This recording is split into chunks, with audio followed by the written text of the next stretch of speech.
Hello friends, welcome to my channel. இன்றைக்கி நான் செய்ய போகிறது முருங்கைக்காய் சூப்பு. அதை எப்படி செய்யறதுன்னு பார்க்கலாம் வாங்க. சூப்பு செய்யறதுக்கு 4 முருங்கைக்காய் எடுத்து வச்சுருக்குது. இது இப்போ ரெண்டாக கட் பண்ணி இதோட உள்ளே இருக்கிற பல்ப்பு ஒரு ஸ்பூன் வச்சு எடுத்துக்கலாம்.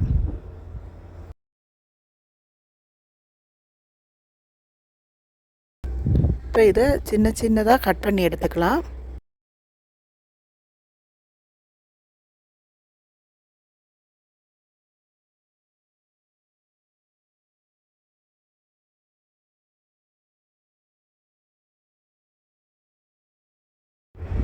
இப்போ இதை ஒரு குக்கரில் வச்ச வேக வைக்கலாம்.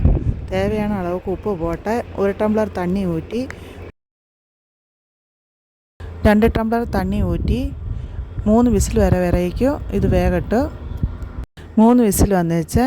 இது இப்போ ஒரு பாத்திரத்தை மாற்றலாம்.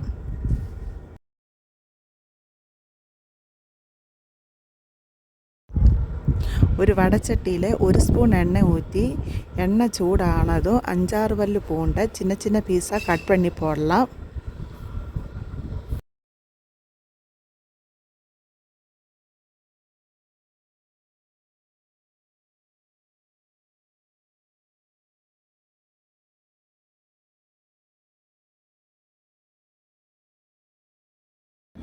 ஒரு கேரட்டை சின்ன சின்ன பீஸாக கட் பண்ணி வச்சுருக்குது. இது இப்போ போடலாம். போட்டு நல்லா மிக்ஸ் பண்ணிக்கோங்க. ஒரு பிஞ்ச் உப்பு போடலாம். ஏற்கனவே முருங்கைக்காயில் உப்பு போட்டுருக்குது, அதனால் இதில் கம்மியாக போட்டால் போதும். கேரட்டு நல்லா வணங்க வேண்டாம், பாதி வெந்தாலே போதும். இப்போ இதில் முருங்கைக்காய் பல்ப்பு போட்டு நல்லா கொதிக்க வைக்கலாம். இது நல்லா கொதித்தது 1 ஸ்பூன் கார்ன்ஃப்ளவர் மாவை தண்ணி ஊற்றி நல்லா மிக்ஸ் பண்ணி இதில் ஊற்றி நல்லா மிக்ஸ் பண்ணிக்கோங்க.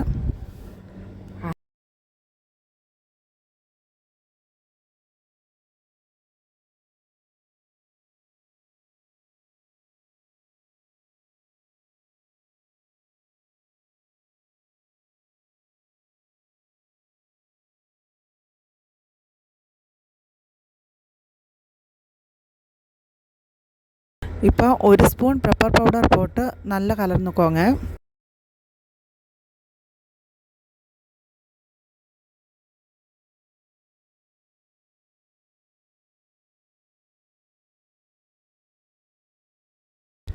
கொத்தமல்லி இலை போட்டு நல்லா மிக்ஸ் பண்ணிக்கோங்க.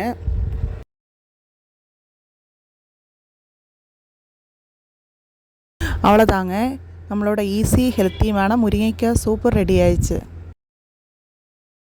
இந்த வீடியோ உங்களுக்கு பிடிச்சிருந்தால் லைக் பண்ணுங்கள், ஷேர் பண்ணுங்கள், கமெண்ட் பண்ணுங்கள், சப்ஸ்கிரைப் பண்ணி பக்கத்தில் இருக்கிற பெல் ஐக்கன் ப்ரெஸ் பண்ணுங்கள். தேங்க்ஸ் ஃபார் வாட்சிங்.